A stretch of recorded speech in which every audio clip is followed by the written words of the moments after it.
Day 688 of the Ukrainian War Map, also known as the Russo-Ukrainian War. Jussie here, and today is another update as I take a simplified and down-to-earth approach to some of the most important happenings on the ground in Ukraine. So starting off, we'll take a look at those Russian losses, as currently Russia sits on more than 368,000 military personnel losses, representing an additional 840 in the past 24 hours. Then as for hardware losses, 10 tanks, 16 APVs, and 11 artillery. So another double-digit day, which just 5 or 6 months ago would have been considered quite impressive.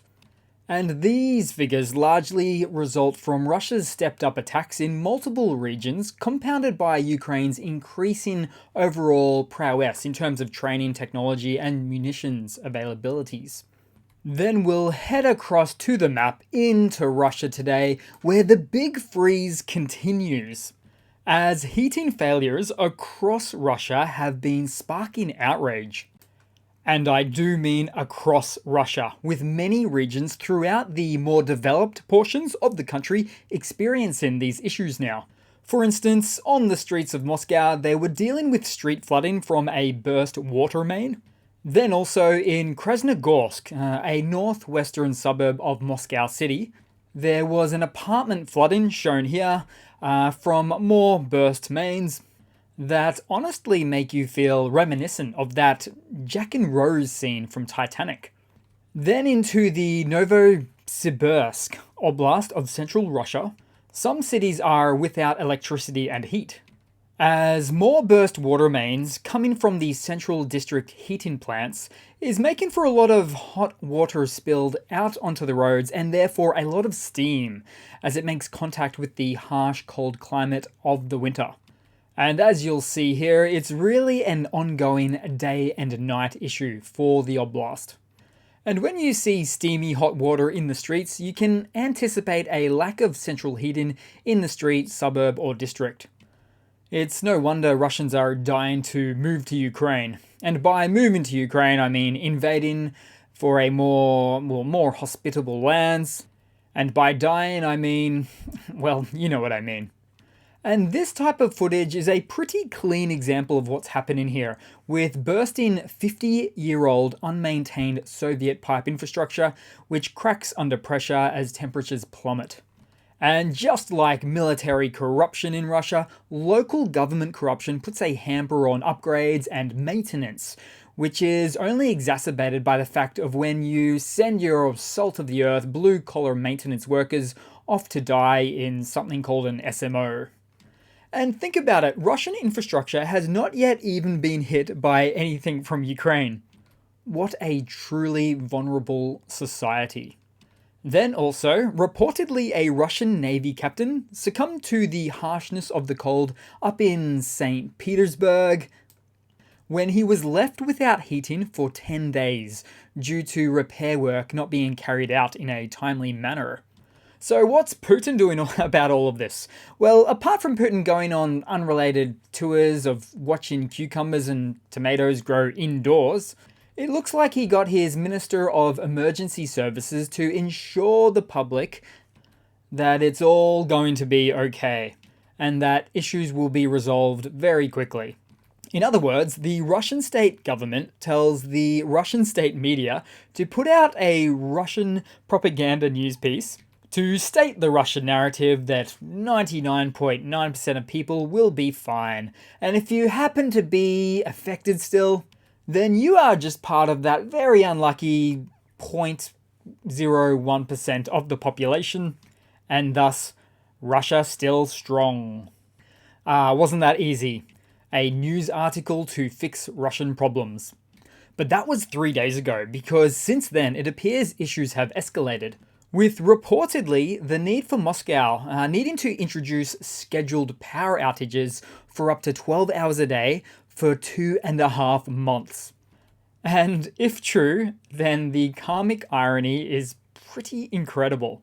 Then we'll quickly move to the Belgorod Oblast of Russia, as due to the Russian air defenses and other ordnance falling out of the sky into the city not long ago, the local government has now put up these concrete blocks around bus station seats. But I give that thing no more than 3 days before it smells like urine. And I've got to say, these things are really not operating at the same level as Ukraine's more fully thought out bus shelters with heating, Wi-Fi, and LCD screens. Then we'll head across into Ukraine, into the northern Donbass region and a little bit beyond, as there was some rare and seemingly terrifying headcam footage from a Russian tank unit that attempted an offensive move into Ukrainian-held territory. So in this longer 7-minute video, 3 tanks traveled through the pine forest shortly after sunrise. Then, all of a sudden, they were hit by DPICM cluster munitions, making for many of the crew to disperse and seek cover in an uncoordinated fashion. And they were unable to identify who was shooting at them or how. And it was just such an uncoordinated and messy ordeal, they walked into a trap. As per usual, I might add. But the cherry on top for most people watching this would probably be one of the later comments, with one of the Russian tankies stating that their assault did not go to plan at all. Then, somewhere in the east, some Russian soldier footage displayed the aftermath of a Ukrainian FPV drone and all the destruction it caused on their vehicle behind enemy lines. They even pointed out the shape charges from the drone that ripped holes through their vehicle and apparently their quad bike too. Then we'll head to more of the southern axis today, as there were heated engagements on the Orikhiv axis in particular, with the AFU forces breaking up Russian attacks west of Robotyne and also onto the Verbova side. Then, in the town of Nikopol, which is just across the river, which we might call the long embattled town and mostly vacated town, where Russia used artillery fire constantly at this location. But now, as it appears, Russia has recently taken to the use of loitering munitions instead. But it appears the damage pales in comparison to what Russian artillery shelling formerly did. So that was a surprisingly superficial outcome for damage done. Then we'll head right down to the Black Sea today, as Turkey, Romania, and Bulgaria have entered into a memorandum of understanding in Istanbul yesterday to form the Mine Countermeasures Naval Group in the Black Sea.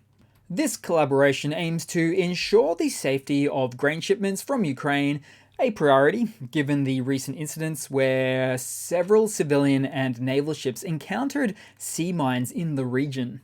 So the agreement signifies a concerted effort to mitigate the risks posed by sea mines in the Black Sea amid the ongoing war. Which is fair enough, given that no less than 7 nations effectively share the Black Sea anyway.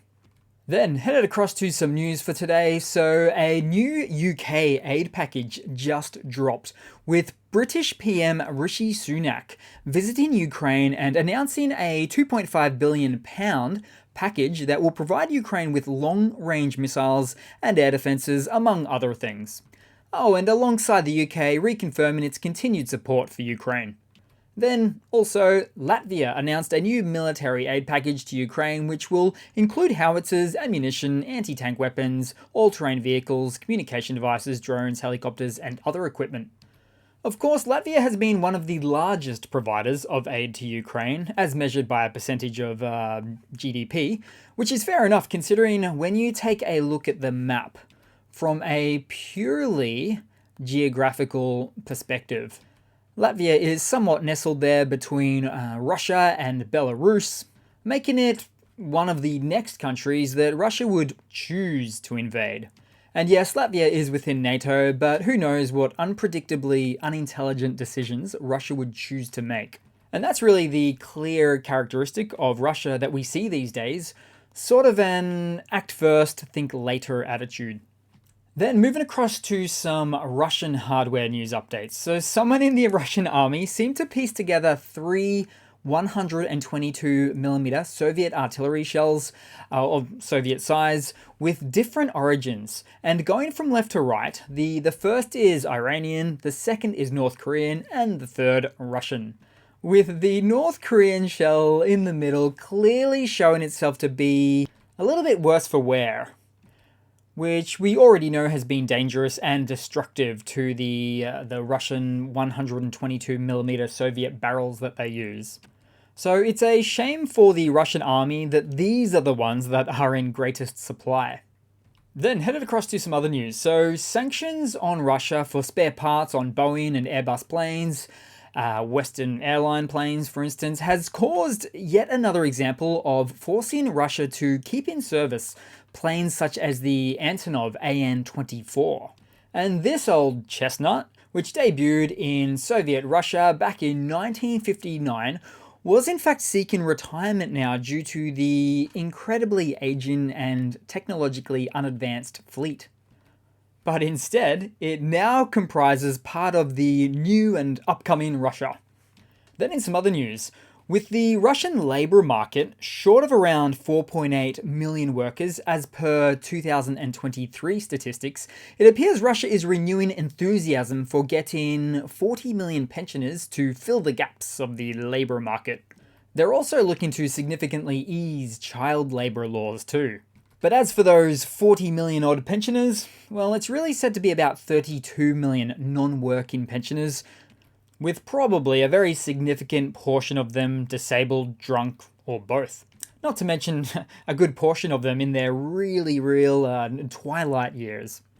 And so moves like this would be politically difficult for Putin to get his largest group of supporters back into the workforce, or to do it in any sort of effective manner. Then moving across to another quick Russian military mobilization blunder segment. So it's not just mobilized Russian men getting treated poorly on the front lines. It's others too, like these Serbian mercenaries that joined the Russian army for riches and glory that have then found out it's not all that it was cracked up to be. With a video appeal expressing their discontent about an insufficient supply of arms and worsening conditions every day. But as with anyone else voluntarily mobilized into the Russian army, they were sold a lie.